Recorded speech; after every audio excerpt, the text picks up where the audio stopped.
dan boom, tiketnya meledak. Waktu itu hampir 10.000 peserta. Sampai kita dipanggil ke televisi-televisi, ke Hitam Putih dipanggil, Kick Andy juga pernah.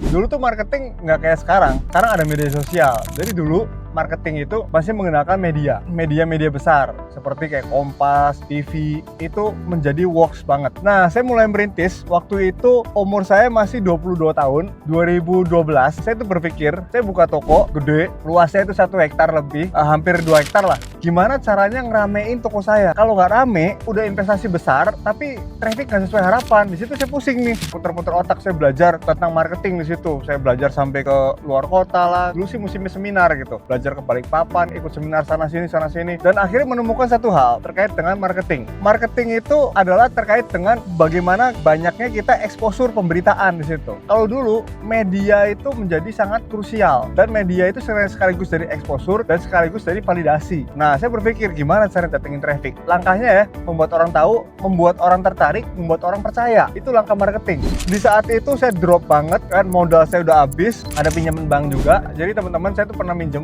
bank. Waktu buka toko nih, yang 2 hektar itu, saya minjem bank. Usia saya 22 tahun, bayangin waktu itu saya pinjaman sekitar 5 miliar waktu itu. Menggunakan jaminan tempat tinggal saya, jaminan rumah orang tua, dan jaminan mertua. Waduh, saya di situ memang high risk banget sih. Tapi dari situ saya jadinya kepepet, tertekan. Tapi ini jangan diulangi sama teman-teman ya. Saya di situ kerja mati-matian banget. Gimana caranya bikin pemberitaan media nasional itu datang, seperti Kompas, TV One, semua media nasional lah gitu, datang pemberitaan gitu. Kita bayangin ya, iklan di Kompas itu, satu halaman di Kompas itu tuh sekitar 150 juta zaman dulu ya sekali tayang nih gitu. Di TV sekali tayang 15 menit ya sekitar 150 sampai 200. Bisa bayangin kalau kita 10 media aja nih gitu ya, 200 juta kali 10, aduh 2 miliar. Nggak sanggup deh gue bayarin. Akhirnya saya berpikir gimana caranya media tertarik mau ngeliput saya. Media mau liput itu ketika apa? Ketika ada berita yang unik, ada pejabat, ada artis. Saya gimana caranya tiga-tiganya ada. Akhirnya saya memutuskan untuk bikin event, bikin jalan santai, dan boom, tiketnya meledak. Waktu itu hampir 10.000 peserta.